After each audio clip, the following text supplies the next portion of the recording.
తమ్ముడా నిన్ను కూడా అంటుండొచ్చు, ఏం బతుకురా నీదిరే, ఏంట్రా, ఎందుకురా నువ్వు అని నీ నీ నీ జీవితాన్ని ప్రస్తుత నీ దీనస్థితిని బట్టి ప్రతి ఒక్కడు నిన్ను తేలిగ్గా చూస్తుండొచ్చు, లేదా నీకు నువ్వు అనుకుంటుండొచ్చు, లేదా నీ వారికి అలా నువ్వు కనపడుతుండొచ్చు.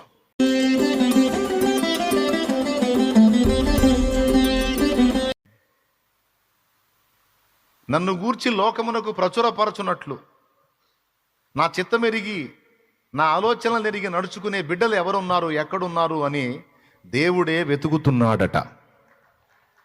దేవుడే వెతుకుతున్నాడు. ఎందుకంటే ఆయన తెలుసు. అందులో భాగంగానే ఈ గెరాసేనీయుల దేశంలో దురాత్మ పీడితులైన ఆయన దగ్గరికి వెళ్ళాడు. ఆయన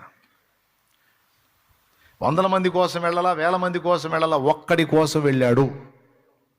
యోహాను సువార్త 4లో చూస్తే ఒక్క సమరయ స్త్రీ కోసం వెళ్ళాడు. ఇక్కడేమో సముద్రం దగ్గర, అక్కడేమో బావి దగ్గర, ఇక్కడేమో సమాధుల్లో, అక్కడేమో ఊరి వెలుపట ఏకాంతంలో ఒక కాంత. ఏమండి, ఆమె కొరకు యేసు అడుగులు. ఎందుకు ఆ ఒక్క ఆమెకి అంత ప్రయారిటీ ఇచ్చాడు? ఆమె కోసం తినటానికి వస్తావా అని వాళ్ళు అడిగితే, తినుటకు నాకు వేరొక ఆహారము కలదు, మీరు వెళ్ళి తినిరండి, నా తండ్రి చిత్తము నెరవేర్చుట నాకు ఆహారము పానమై ఉన్నదని మరి క్లాస్ బీకి మరి పంపించాడు వాళ్ళని. ఎందుకు ఆ ఎండవేళ అక్కడ కూర్చున్నాడు అంటే, ఒక ఆమె ఉంది అక్కడికి రావాల్సిన, ఒక ఆమె ఉంది, ఆమె కోసం కూర్చున్నాడు. అంటే ఇంత గుంపుకే కాదండి. చూడండి, సినిమా చూసేటప్పుడు హాల్లో పక్కవాడిని కొట్టి కొట్టి చూడమంటావుగా, గుర్తులేదా? నువ్వు మర్చిపోయావు, నేను మర్చిపోవాలా. మంచి కామెడీ సీన్ వచ్చినప్పుడు వాడు ఉన్నాడు అనుకో, పెట్టమని బాధి లే మంచి సీన్ అవుతుందిలే అని లేపలేదా? మరి అప్పుడు పక్కన చూసావు, ఇప్పుడు అసలైన దగ్గర చూడవే. ఇది చూడాల్సింది, అందరిని అబ్జర్వ్ చేయాల్సింది. అరే ఈ మాటలు నాయన మంచి మంచి మాటలు దేవుడు ఇస్తున్నాడు, సహోదరుడు కూడా ఈ మాటలు ఎక్కితే బాగుండు, పక్కన పలకరించి మరి విను. చాలా కష్టపడి వచ్చావు దేవుని సన్నిధికి, నిద్ర మేలుకున్నావు, విను అని కదిలించి మరీ వినిపించాల. ఓకేనా? ఒకసారి 2 చేతులు ఎత్తి స్తోత్రం చెప్పండి, గట్టిగా చెప్పండి. సరే, ఎక్కడొచ్చాగాం? వానికి ఆ దయ్యాలు వెళ్ళగొట్టాడు, స్వస్థత వచ్చింది. తర్వాత మీరు గమనించండి, ఆ ఊరు వాళ్ళు వచ్చారు. ఆ దయ్యాలు ఏం చేశాయంటే, మాకు ఇంకా కాలం ఉంది కనుక మమ్మల్ని వెళ్ళగొడితే ఇప్పుడే పాతాళానికి పంపొద్దు, నువ్వు ఆజ్ఞాపిస్తే మేము వెళ్ళాల్సి వచ్చింది, రిక్వెస్ట్ చేసుకుంటున్నాం, బ్రతిమాలుకుంటున్నాం నాయన, నువ్వు మమ్మల్ని వెళ్ళగొట్టిన ఎడలా ఆ పందులలోనికి వెళ్ళున్నట్లు మాకు సెలవు ఇమ్మని అడిగింది.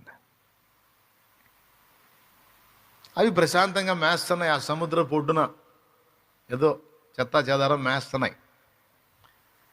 అందులో వాటిలోకి మేము వెళ్తాం, మాకు ఛాన్స్ ఇవ్వమంటే సరే పొండి అన్నాడు. చూడు ఆయన మనసు చూడు, ప్రార్థన చేస్తే దయాలు చేసిన ప్రార్థన కూడా విన్నాడు ఆయన. దేవునికి స్తోత్రం కలుగు. ఏమండి, అదొక వింత నాకు. అంటే నీకు ప్రార్థన చేస్తే దయ్యం చేసినా కూడా వింటావన్నమాట. దాని మాట నువ్వు వినేదేందయ్యా, పో పాతాళానికి అనకుండా. అది రిక్వెస్ట్ చేసుకుంటే దాని ప్రార్థన కూడా విన్నాడు. సరిపో అంటే పోయి ఆ పందుల్లో చొరబడ్డాయి. అప్పటిదాకా ప్రశాంతంగా మేస్తున్న పందులు ఒక్కసారి ఉలిక్కి పడ్డట్టు ఎగిరిపడి అలాగో సర్రమని సముద్రంలో పరిగెత్తి పోతానే ఉన్నాయి. పోయి ఈ పందులు ఎంత ఉంటాయి సముద్రం ఏడ, కొంచెం లోతు బాగానే ఊపిరి తిరక్క సచ్చినాయి. క్షణాల్లో అయిపోయింది.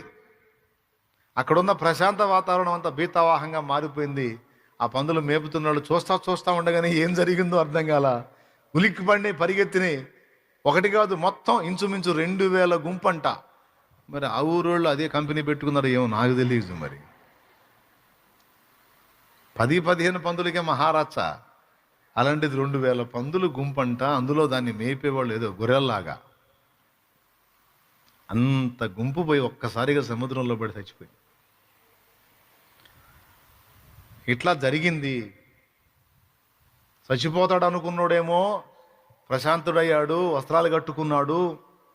ఇప్పుడు దిగంబరిగా లేడు, కేకలు లేవు, అరుపులు లేవు, గాయాలు లేవు, దాడులు లేవు, అన్నీ అణిగిపోయి చాలా ప్రశాంతంగా ఉన్నాడు.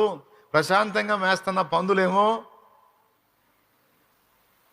హడావుడిగా పరిగెత్తి సచ్చినాయని న్యూస్ తీసుకొని ఊళ్ళోకి పోయారు. వీళ్ళు వెళ్ళగానే వాళ్ళు రారు.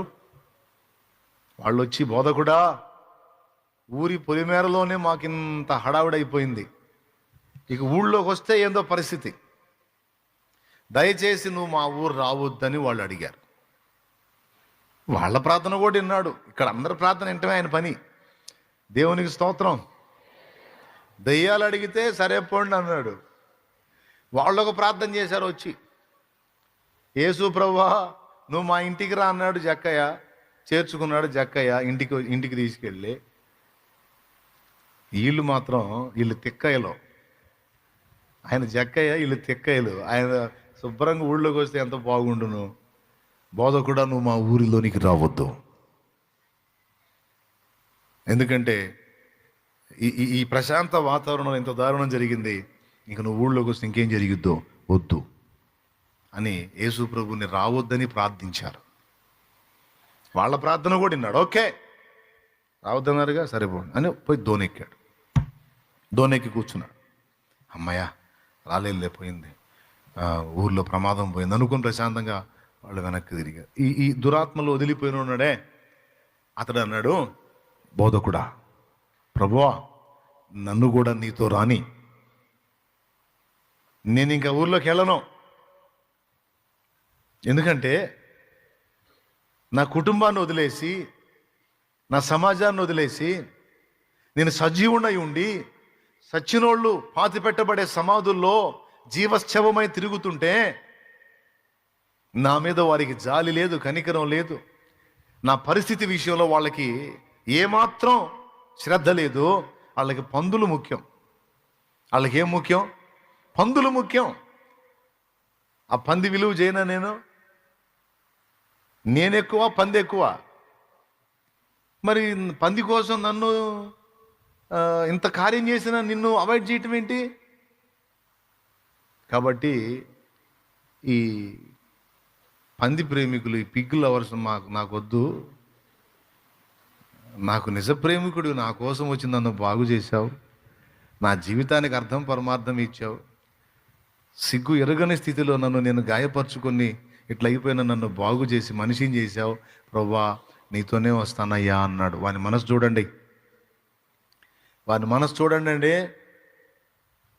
అప్పుడు ఏం జరిగింది తెలుసా? ప్రభు ఏమన్నాడో తెలుసా? లేదు నాయన, ప్రభువు నీకెట్టి కార్యములు చేశానో వెళ్ళి నీ ఇంటి వారికి చెప్పమన్నాడు. చూడండి, మార్కు సువార్త 5వ అధ్యాయంలో ఆ మాట ఉంటుంది చూడండి. ఎక్కడ? మార్కులో లేదా? చూడండి ఆయన, మార్కులో కూడా ఉంటుంది. యేసు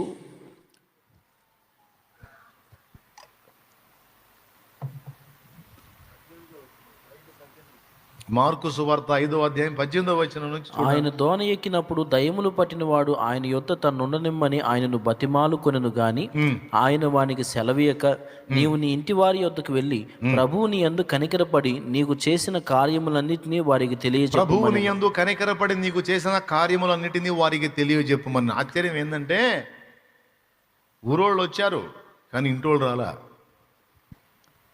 రాలా. పందులు చచ్చిపోయినందుకు ఊరోళ్ళు వచ్చారు. నువ్వు నాతో రావడానికి కాదు నాన్న నిన్ను బాగు చేసింది, నువ్వు స్వస్థత పొందావు కదా, నీ ఫ్యామిలీ నశించిపోయే పరిస్థితుల్లో ఉన్నారు. నువ్వు వెళ్ళి ప్రభువు నీకు ఎలాంటి కార్యాలు చేశాడో వెళ్ళి వాళ్ళతో పంచుకో. అప్పుడు నువ్వు విశ్వాసంలోకి వచ్చినట్టే నీ సాక్ష్యాన్ని చూసి వాళ్ళు కూడా విశ్వాసంలోకి వస్తారు. కాబట్టి నువ్వు వెళ్ళి వాళ్ళకు పంచుకో అన్నాడు. ఆ తర్వాత మాట మనకు చాలా ముఖ్యం. ఒక్కసారి బైబిల్లో చూడండి ఆ మాట. అంతటా వాడు వెళ్ళి దెక్కపొలి యందంతటా ప్రకటింపనారంభించెను. చూడండి, వాడు వెళ్ళి యేసు తనకు చేసినవన్నీ దెకపొలిలో ప్రకటింపనారంభింపగా అందరూ ఆశ్చర్యపడిరి. దెకపొలి పట్టణముల సమూహము, ఇంచుమించు 10 పట్టణాల సమూహము దెకపొలి. అంతటా ప్రకటించడం మొదలు పెట్టాడంట. యేసయ్య వెళ్ళమంది ఎక్కడికి? మనోడు అడిగిపోయాడు. అంటే ఒక వ్యక్తిని యేసు ప్రభు ఎంతగా అబ్జర్వ్ చేస్తాడో, ఎంతగా ఎక్స్రే చేస్తాడో, వాని హృదయాన్ని ఎంతగా గమనిస్తాడో మీరు గమనించాలి. ఆ ఒక్కడి కోసం ఇంత రిస్క్ ఎందుకు చేశాడంటే, వాడు ప్రస్తుతం దురాత్మ పీడితుడై ఉన్నాడు, ప్రస్తుతం సంఖ్యలలో ఉన్నాడు, ప్రస్తుతం బాధల్లో ఉన్నాడు, ప్రస్తుతం వాడు తన్ను తాను నాశనం చేసుకుంటూ ఎదుటి వాళ్ళని పాడు చేసే స్థితిలో ఉన్నాడు. కానీ వాడిని దర్శించి బాగు చేస్తే వాడు ఎదుటి వాళ్ళని నాశనం చేయటం కాదు, అనేక మందిని రక్షించటానికి ఆరాటపడి తపనపడి పరిగెత్తే ఒక దైవ జనుడున్నాడు వాడిలో అని గుర్తుపట్టాడు. ఈ మాట ఈరోజు మీకు ఎందుకు అందిస్తున్నానంటే, ఈరోజు నువ్వు కావచ్చు, లేదా నీ ఇంట్లో ఉన్న వ్యక్తులు కావచ్చు, అదే విధమైన బంధకాలలో సంఖ్యలలో ఉండి, నువ్వు కావచ్చు, నీ ఇంట్లో వ్యక్తులు కావచ్చు, తమను తాము పాడు చేసుకుంటూ, కుటుంబాన్ని పాడు చేస్తూ, సమాజానికి ఇబ్బందికరంగా బ్రతుకుతూ ఒకవేళ ఉన్నారేమో, ఒక మాట చెప్పనివ్వండి, అదంతా యేసయ్య జోక్యం చేసుకునేంత వరకే నడుస్తుంది. ఒకసారి నీ లైఫ్లోకి ఆయన ఎంటర్ అయ్యి, ఆయన నీ జీవితంలో జోక్యం చేసుకొని నిన్ను పీడిస్తున్న పీడల నుంచి నిన్ను విడుదల చేసినప్పుడు నీ లైఫ్ ఏ విధమైన మలుపు తీసుకుంటుందో వీని జీవితం ఒక సాక్ష్యం. నేను చెప్పినటువంటి వాని లైఫ్. వానిలో ఒక దైవజనుడు ఉన్నాడని ఎవరికి తెలుసండి? ఊరోళ్ళకు తెలుసా? యేసు శిష్యులకు తెలుసా? కనీసం వానికి తెలుసా? వాడు ప్రకటించిన ప్రదేశాలకు తెలుసా? నీలో ఉన్నదేదో, నీ ద్వారా అయ్యేదేదో, నువ్వు సాధించేదేదో నీకు తెలియకపోవచ్చు, నీ వారికి తెలియకపోవచ్చు, నీ సమాజానికి తెలియకపోవచ్చు, కానీ నిన్ను సృష్టించినటువంటి సృష్టికర్తకు తెలుసు, చాలా స్పష్టంగా తెలుసు. అది నీకు కూడా తెలియదు మళ్ళీ, కానీ ఆయనకు తెలుసు. ఈ మాట మీరు తీసుకోండి. నిన్ను నువ్వు నిందించుకుంటుండవచ్చు.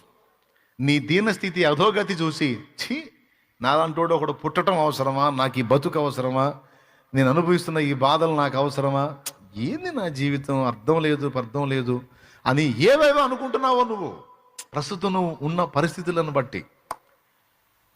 ఒకవేళ నిన్ను నువ్వు అనుకోకపోయినా నీ వాళ్ళు నిన్ను అంటుండొచ్చు, ఏం బతుకురా నీది రే, మా ఏం జీవితం నీది, మంచి వాళ్ళు చేస్తున్నారు, నువ్వు చావట్లేదు, ఎందుకమ్మా నీలాంటిది బతకడం, సావవే, ప్రశాంతంగా ఉంటుంది మాకు అంటుండొచ్చు. తమ్ముడా నిన్ను కూడా అంటుండొచ్చు, ఏం బతుకురా నీది రే, ఏంట్రా, ఎందుకురా నువ్వు అని నీ నీ జీవితాన్ని, ప్రస్తుత నీ దీనస్థితిని బట్టి ప్రతి ఒక్కడు నిన్ను తేలిగ్గా చూస్తుండొచ్చు, లేదా నీకు నువ్వు అనుకుంటుండొచ్చు, లేదా నీ వారికి అలా నువ్వు కనపడుతుండొచ్చు. వాడు కూడా వాళ్ళ కుటుంబానికి అంతే కనపడ్డాడు. ఇంక అయిపోయింది, ఆడి చేతికి రాడు, అయిపోయింది, ఆడు పీక్ స్టేజీకి వెళ్ళిపోయాడు, సంఖ్యలు కూడా తెంచేస్తున్నాడు, ఆడిని బాగు చేయటం ఇంకెవడి వల్ల కాదు, ఆడు మళ్ళీ నార్మల్ పొజిషన్కి రాడు, ఆ శ్మశానంలోకి ముందే వెళ్ళిపోయాడు కాబట్టి అక్కడే సచ్చి శవమైపోతాడు అని వాళ్ళు వదిలేశారు, ఆ ఫ్యామిలీ వదిలేశారు. వాడు చేతికి రాడు, వాడు బాగుపడ్డు, వాడి జీవితం అంతే. వాడు కూడా తన మీద తాను ఆస్తి తీసేసుకున్నాడు. కానీ యేసు వెళ్ళి వాని కోసమే వెళ్ళాడు. నేను చెప్తున్నాను నా తమ్ముడా, ఏ రోజు నిన్ను దర్శించాడో నాకు తెలియదు, ఏ విధంగా దర్శించాడో నాకు తెలియదు, ఒక్కటి మాత్రం చెప్తాను, నీ కోసం యేసు వచ్చాడు. నీకోసం నా ప్రభు వచ్చాడు, నీకోసం వచ్చాడు, ఆయనే నిన్ను దర్శించాడు. నీ విలువ నీకు తెలియకపోవచ్చు, సమాజానికి తెలియకపోవచ్చు, సంఘానికి కూడా తెలియకపోవచ్చు, కానీ ఆయనకు తెలుసు నీ ఫ్యూచర్ ఏంటో, నీ వలన జరిగే కార్యాలు ఏంటో. మాయ్ స్తోత్రం చెప్పురా తల్లి, వింటున్నారా? కాబట్టి వేదన పడద్దు. నీ కోసం వచ్చాడు, ఆయనే నిన్ను దర్శించాడు. లేకపోతే నీ హృదయం అంత తేలిక ఎట్ట తిరిగిద్ది దేవుని వైపు? కానీ ఈరోజు ఆయనే నీ ప్రపంచంగా మారిపోయావు. కూర్చున్నా, లేచినా, కన్ను మూసినా, తెరచినా, తింటున్నా, నిద్రపోతున్నా, ఆయనే నీ ప్రపంచం, ఆయనే నీ లోకం, ఆయనే నీ జీవితం. అంత డెప్త్లోకి ఎలా వెళ్ళావు? ఆయన నిన్ను దర్శించకుండా సాధ్యమా? దర్శించాడు. అయితే ఇక్కడ రిజల్ట్ ఏంటంటే, వాని దగ్గర రిజల్ట్ వానికి తెలియదు, ఫ్యామిలీకి తెలియదు, సమాజానికి తెలియదు, యేసు ప్రభు ప్రక్కన ఉన్న వాళ్ళకి తెలియదు. కానీ ఆశ్చర్యం ఏంటంటే 10 పట్టణాలకు క్రీస్తును పరిచయం చేసినటువంటి దైవజనుడు అయిపోయాడు అతను.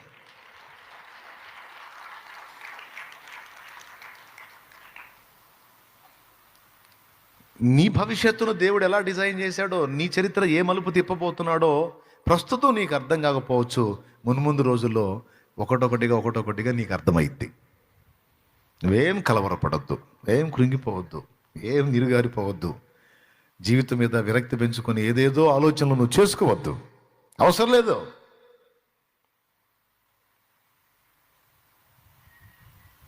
ఒక్కటి నువ్వు చేయాల్సిందే, ఒక్కటి. నీ స్థితిని గుర్తుపట్టి నీ దగ్గరకు వచ్చి నిన్ను విమోచించిన ప్రభు వైపు చూడు. ఆయన వైపు చూస్తూ నువ్వు నడు. నెక్స్ట్ ఆయన చూసుకుంటాడు. ఆయన అడుగులు వేసిన వాళ్ళందరూ కూడా సామాన్యులు కాదు. ఆయన ఎవరెవరిని దర్శించాడో వాళ్ళు 2 విషయాలు గుర్తెరిగారండి. వాళ్ళు యేసు ప్రభు దర్శించి పిలుచుకొని తన కొరకు వాడుకున్న ప్రవక్తలు కావచ్చు, భక్తులు కావచ్చు, క్రొత్త నిబంధనలో వ్యక్తులు కావచ్చు, 2 గుర్తించారు. అందులో మొట్టమొదటిది తమ స్థితి ఏంటో, తమేంటో గుర్తించారు. రెండవది తమ ప్రభు గొప్పతనం ఏంటో కూడా గుర్తించారు. తామేంటో గుర్తించారు, ఆయనేంటో గుర్తించారు. ఈ 2 వాళ్ళ దగ్గర నేను చూసిన క్వాలిటీస్.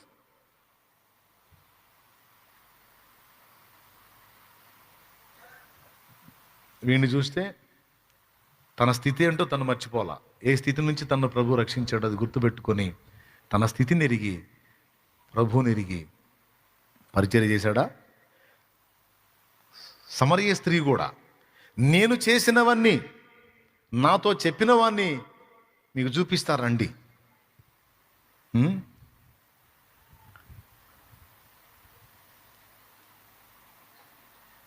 నేను చేసినవన్నీ నాకు చెప్పాడు, రండి చూపిస్తానని ఊరిని తీసుకొచ్చిందండి. ఆశ్చర్యం ఏంటంటే యేసు ప్రభు బోధ విన్న తర్వాత వాళ్ళు ఏమన్నారు తెలుసా? ఇప్పుడు నీ మాటను బట్టి గాక మేము ఆయనను బట్టియే ఆయనను ఒప్పుకుంటున్నాం అని వారు యేసు ప్రభుని అంగీకరించారు. అక్కడ సమరయ పట్టణం మొత్తం కూడా ఒక రకమైన కదలికకి సమరయ స్త్రీ కారణమైంది. ఆ ఒక్క ఆమె కోసం ఆయన ఎండవేళ బావి దగ్గర కూర్చున్నాడు. ఎందుకంటే సమాజంలో ఆమె ఏ స్థితిలో ఉందో, తనకు తాను ఏ స్థితిలో ఉందో, కానీ ప్రభు హృదయంలో మాత్రం ఆమె స్థానం చాలా గొప్పగా ఉంది. ఆమె గొప్పతనం ఏంటంటే ఆమె పరిశుద్ధురాలు, నీతిమంతురాలు, భక్తిపరురాలు, గొప్పదో ఇవన్నీ కాదు, తన స్థితిని తను గుర్తుపట్టగలిగిన వ్యక్తి. దుర్వైన మా తండ్రి, ప్రేమ స్వరూపేగ దేవా, నీకు స్తోత్రములు. ఈ రాత్రి నీ బిడ్డలను ఉద్దేశించి చాలా స్పష్టంగా, విస్తారంగా నువ్వు మాట్లాడావు. ఒక్కడి కోసం అంత జర్నీ చేసావు. సముద్రం ఈ దరి నుంచి ఆ దరికి వెళ్ళావు. మధ్యాహ్నం ఎర్రని ఎండవేళ వెళ్ళి బావి దగ్గర కూర్చున్నావు సమరయ స్త్రీ కోసం. సింగిల్ పర్సన్సే అయినా నువ్వు స్పెషల్ ప్రయారిటీ ఇచ్చావు వాళ్ళకి. ఎందుకంటే వాళ్ళు సామాన్యులు కాదు. ఒకటేమో దయ్యాలు బట్టి సమాజం చేత వెలివేయబడినాడు, ఒక ఆమెమో వేరే సాక్ష్యం కలిగింది. కానీ వాళ్ళను దర్శించిన తర్వాత వాళ్ళ చరిత్ర పూర్తిగా మారిపోయింది. ఈ రాత్రి తిండి పక్కన పెట్టి, నిద్ర పక్కన పెట్టి నీ పాదాల దగ్గరికి వచ్చారే నీ బిడ్డలు. నీ బిడ్డల్ని దాటిపోతావా అయ్యా? వాళ్ళని దర్శించవు, వాళ్ళని ముట్టవు, వాళ్ళతో మాట్లాడవు, వాళ్ళని స్వస్థపరచు, వాళ్ళ కన్నీరు తొడవు, వాళ్ళ ముఖాలు చూడవు. నీ పాదాల దగ్గరికి వచ్చి పడ్డారు కయ్యా, కన్నీరు మునీరు అవుతున్నారు కదయ్యా. ఏ నిరీక్షణ లేదు, నీవే నిరీక్షణ. ఎవని యందు విశ్వాసం లేదు, నీ యందే విశ్వాసం. ప్రభువా, వారు ఎదుర్కొంటున్న వేదన, దుఃఖము, కన్నీరు కొట్టివేయబడాలి. ఏ వాగ్దానం ఇచ్చావు, ఇదిగో నేను నిన్ను గొప్ప చేయ మొదలుపెట్టేదను అని, ఆ వాగ్దానం ఇక యేసు నామములో నెరవేరునుగాక. నీ బిడ్డల్ని దాటిపోవద్దయ్యా ప్లీజ్. వాళ్ళని దర్శించు, వాళ్ళని ముట్టు, బాగు చేయి, కన్నీరుతుడు. ఒక అద్భుతమైనటువంటి సాక్ష్యం వారి జీవితంలో వచ్చేటట్టు చేయి.